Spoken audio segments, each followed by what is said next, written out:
Plastic ಬಳಕೆಯಿಂದ ಇಡ್ಲಿ ತಯಾರಿಕೆ cancer ಕಾರಕ ಅನ್ನೋದು ದೃಢಪಟ್ಟಿದೆ. ಆದರೆ ಬೆಂಗಳೂರಿನ ಹಲವೆಡೆ ಇನ್ನೂ ಪ್ಲಾಸ್ಟಿಕ್ ಬಳಸಿಯೇ ಇಡ್ಲಿ ತಯಾರಿಸಲಾಗ್ತಾ ಇದೆ. ಈ ಬಗ್ಗೆ TV9 ರಿಯಾಲಿಟಿ ಚೆಕ್ ನಡೆಸಿದ್ದು ಡೆಡ್ಲಿ ಇಡ್ಲಿಯ ಅಸಲಿ ಸತ್ಯ ಬಯಲಾಗಿದೆ.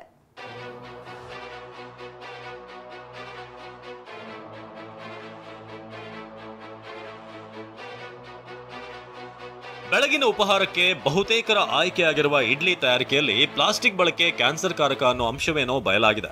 ಆದ್ರೆ ಬೆಂಗಳೂರಿನ ಹಲವೆಡೆ ಇನ್ನೂ ಕೂಡ ಪ್ಲಾಸ್ಟಿಕ್ ಬಳಕೆ ನಿಂತಿಲ್ಲ. ಈ ಬಗ್ಗೆ TV9 ರಿಯಾಲಿಟಿ ಚೆಕ್ ಅನ್ನ ನಡೆಸಿದೆ. ಹಾಕಿದ್ರೆ ಪೇಪರ್ ಹಾಕ್ತಾ ಇರೋದು, ಬೆಳೆದಲ್ಲಿ ಹಾಕ್ತಾ ಇರೋದು ಅವೆಲ್ಲ ತರಿಸಿದ ಲಾಸ್ಟ್ ಆಯ್ತು. ಕಸ್ಟಮರ್ ಇಲ್ಲ ಅನ್ನಕಾಯ್ತದ ಇಲ್ಲ ತರಿಸಿರುವ ಈಗ ನೋಡ್ರಿ. ನಾವೇನು ಮೋಸ ಮಾಡಿದ್ರೆ ಕೇಳ್ಬೇಕು, ನೀವು ಗಲೀಜ್ ಇದ್ರೆ ಕೇಳ್ಬೇಕು, ನೀರು ಗೀರೆಲ್ಲ ನೀವು ಅದೆಲ್ಲ ಕೇಳೋರು ನೀವು. ಸರ್ಕಾರ ಪ್ಲಾಸ್ಟಿಕ್ ಬಳಕೆ ಬಗ್ಗೆ ಕ್ರಮಕ್ಕೆ ಮುಂದಾಗಿದ್ರು ಇನ್ನೂ ಕೆಲವು ಬೀದಿ ಬದಿ ವ್ಯಾಪಾರಸ್ಥರು ಈ ಬಗ್ಗೆ ಎಚ್ಚೆತ್ತುಕೊಂಡಿಲ್ಲ. TV9 ರಿಯಾಲಿಟಿ ಚೆಕ್ ನಡೆಸಿದಂತಹ ಸಂದರ್ಭದಲ್ಲಿ ಈ ಸ್ಟ್ರೀಟ್ ವೆಂಡರ್ಸ್ ಅಂದ್ರೆ ರಸ್ತೆ ಬದಿ ಬೀದಿ ಬದಿಯಲ್ಲಿ ಆಹಾರ ಏನು ವ್ಯಾಪಾರ ಮಾಡ್ತಾರೆ, ಕ್ಯಾಂಟೀನ್ ಅನ್ನು ಏನೋ ಇಟ್ಕೊಂಡಿದ್ದಾರೆ, ಅವರು ಇನ್ನೂ ಕೂಡ ಕೆಲವೊಂದು ಕಡೆ ಪ್ಲಾಸ್ಟಿಕ್ ಗಳನ್ನ ಬಳಸ್ತಾ ಇದ್ದಾರೆ. ತಾವಿಲ್ಲಿ ಗಮನಿಸಬಹುದು, ಇಲ್ಲಿ ಪ್ಲಾಸ್ಟಿಕ್ ತಟ್ಟೆಗಳನ್ನ ಬಳಸ್ತಾ ಇರುವಂತದ್ದು. ಇದು ಬಹಳ ಮುಖ್ಯವಾಗಿ ಕ್ಯಾನ್ಸರ್ ಕಾರಕ ಆಗುತ್ತೆ, ಕ್ಯಾನ್ಸರ್ ಬರುವಂತಹ ಸಾಧ್ಯತೆ ಇರುತ್ತೆ ಈ ತಟ್ಟೆಯಲ್ಲಿ ಊಟ ಮಾಡಿದ್ರೆ. ಇನ್ನು TV9 ವರದಿಯಿಂದ ಎಚ್ಚೆತ್ತಿರುವಂತಹ ಕೆಲ ವ್ಯಾಪಾರಿಗಳು ಪ್ಲಾಸ್ಟಿಕ್ ಬಳಕೆಗೆ ಬ್ರೇಕ್ ಹಾಕಿದ್ದಾರೆ. ಬಾಳೆ ಎಲೆ, ಪೇಪರ್ ಪ್ಲೇಟ್, ಸ್ಟೀಲ್ ಪ್ಲೇಟ್ ಬಳಕೆ ಮಾಡ್ತಿದ್ದಾರೆ. ಯೂಸ್ ಮಾಡ್ತಾ ಇಲ್ಲ ಇವಾಗ ಏನು ಪ್ಲಾಸ್ಟಿಕ್ನ ಎಲ್ಲೆಲ್ಲೇ ಕೊಡ್ತಾ ಇದ್ದೀವಿ. ಯಾಕಂದರೆ ಜನಗಳು ಒಳ್ಳೇದು ಎಲ್ಲೆಲ್ಲಿ ಕೊಟ್ಟರೆ ಪ್ಲಾಸ್ಟಿಕ್ ಆಗಿ ಕ್ಯಾನ್ಸರ್ ಏನೋ ಬರುತ್ತೆ ಅಂತ ಹೇಳ್ತಾ ಇದ್ದಾರೆ. ಅದನ್ನ ಟೆಸ್ಟಿಂಗ್ ಎಲ್ಲ ತೊಗೊಂಡೋಗಿದ್ದಾರೆ ಅಂತೆ. ಅದಕ್ಕೋಸ್ಕರ ನಾವು ಕವರ್ ಯೂಸ್ ಮಾಡ್ತಿಲ್ಲ, ಫಸ್ಟಿಂದ ಎಲೆನೇ ಯೂಸ್ ಮಾಡ್ತಾ ಇರೋದು. ಏನು ಪಾರ್ಸಲಿಗೆ ಮಾತ್ರ ಯೂಸ್ ಮಾಡ್ತಾ ಇದ್ರಂತೆ. ಇವಾಗ ನಾವು ಮಾತ್ರ ಏನು ಪ್ಲಾಸ್ಟಿಕ್ ಯೂಸ್ ಮಾಡಲ್ಲ, ಓನ್ಲಿ ಎಲೆ ಮಾತ್ರ ಎಲೆ ಊಟ ನಾವು ಕೊಡ್ತಾ ಇರೋದು. ಇನ್ನು ಆರೋಗ್ಯ ಇಲಾಖೆ ಆದೇಶಕ್ಕೆ ಜನರು ಪ್ರತಿಕ್ರಿಯೆ ನೀಡಿದ್ದು ಪ್ಲಾಸ್ಟಿಕ್ ಬ್ಯಾನ್ ಮಾಡಿರೋದು ಉತ್ತಮ ನಿರ್ಧಾರ. ಮೊದಲು ಪ್ಲಾಸ್ಟಿಕ್ ಕಂಪನಿಗಳನ್ನ ಬ್ಯಾನ್ ಮಾಡಲಿ ಅಂತ ಹೇಳಿದ್ದಾರೆ.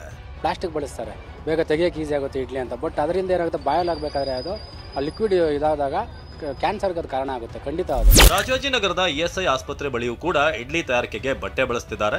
ಸರ್ಕಾರ ಪ್ಲಾಸ್ಟಿಕ್ ಬ್ಯಾನ್ ಮಾಡಿರೋದು ಸ್ವಾಗತಾರ್ಹ ಅಂತ ಹೋಟೆಲ್ ಮಾಲೀಕರು ಹೇಳಿದ್ದಾರೆ. ಒಂದಷ್ಟು ಕಡೆಗಳಲ್ಲಿ ಸಾಂಪ್ರದಾಯಿಕವಾಗಿ ಬಟ್ಟೆಗಳನ್ನ ಬಳಸಿ ಇಡ್ಲಿಗಳನ್ನ ತಯಾರು ಮಾಡ್ತಾ ಇರುವಂಥದ್ದು. ಸದ್ಯ ನಾನೊಂದು ಹೋಟೆಲ್ನಲ್ಲಿ ಇದ್ದೀನಿ, ನೀವು ಗಮನಿಸ್ತಾ ಇದ್ದೀರಾ. ಇಲ್ಲಿ ಸಾಂಪ್ರದಾಯಿಕ ಪದ್ಧತಿಯಲ್ಲೇ ಅಂದರೆ ಬಟ್ಟೆಯನ್ನು ಬಳಸ್ಕೊಂಡು ಆ ಇಡ್ಲಿಯನ್ನು ತಯಾರು ಮಾಡ್ತಾ ಇದ್ದಾರೆ. ಅಂದರೆ ಆ ಯಾವುದೇ ರೀತಿಯ ಒಂದು ಪ್ಲಾಸ್ಟಿಕ್ಕನ್ನು ಬಳಕೆ ಮಾಡದೆ ಆ ಬಟ್ಟೆಗಳನ್ನು ಹಾಕಿ ಅದರ ಮೂಲಕ ಇಡ್ಲಿಯನ್ನು ತಯಾರು ಮಾಡ್ತಾರೆ. ಪ್ಲಾಸ್ಟಿಕ್ ಬಳಸಿ ಇಡ್ಲಿನ ಉತ್ಪಾದನೆ ಮಾಡ್ತಾರೆ, ಅದು ತಪ್ಪು. ಗ್ರಾಹಕರಿಗೆ ಒಳ್ಳೆಯದಲ್ಲ. ಕ್ಯಾನ್ಸರ್ ಕಾರಕ ಅಂಶಗಳು ಪ್ಲಾಸ್ಟಿಕ್ ಜಾಸ್ತಿ ಇರೋದ್ರಿಂದ ನಾವು ಕಳೆದ 20 ವರ್ಷದಿಂದನೂ ಬಟ್ಟೆ ಉಪಯೋಗಿಸಿ ಇಡ್ಲಿ ಮಾಡ್ತಾ ಇದ್ದೀವಿ.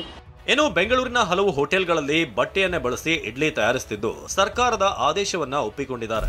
ಒಂದು 6 ತಿಂಗಳಿಂದ ಇದೇ ವಿಚಾರವಾಗಿ ಒಂದಿಷ್ಟು ಸೋಷಿಯಲ್ ಮೀಡಿಯಾದಲ್ಲಿ ಫೇಕ್ ಇದು ಓಡ್ತಾ ಇತ್ತು. ಬಟ್ ನಮಗೂ ಅದೊಂಥರ ಆತಂಕ ಕಾಡ್ತಾ ಇದೆ. ಸದ್ಯ ಹಲವು ಹೋಟೆಲ್ಗಳಲ್ಲಿ ಇಡ್ಲಿ ತಯಾರಿಕೆಗೆ ಪ್ಲಾಸ್ಟಿಕ್ ಬಳಕೆಯನ್ನ ನಿಲ್ಲಿಸಲಾಗಿದೆ. ಆದರೆ ಇನ್ನೂ ಕೆಲವೆಡೆ ಪ್ಲಾಸ್ಟಿಕ್ ಬಳಸಿಯೇ ಇಡ್ಲಿ ತಯಾರಿಸಲಾಗ್ತಿದ್ದು ಅಧಿಕಾರಿಗಳು ಯಾವ ರೀತಿ ಕ್ರಮ ಕೈಗೊಳ್ತಾರೆ ಅನ್ನೋದನ್ನ ಕಾದು ನೋಡಬೇಕಿದೆ. Bureau report TV9.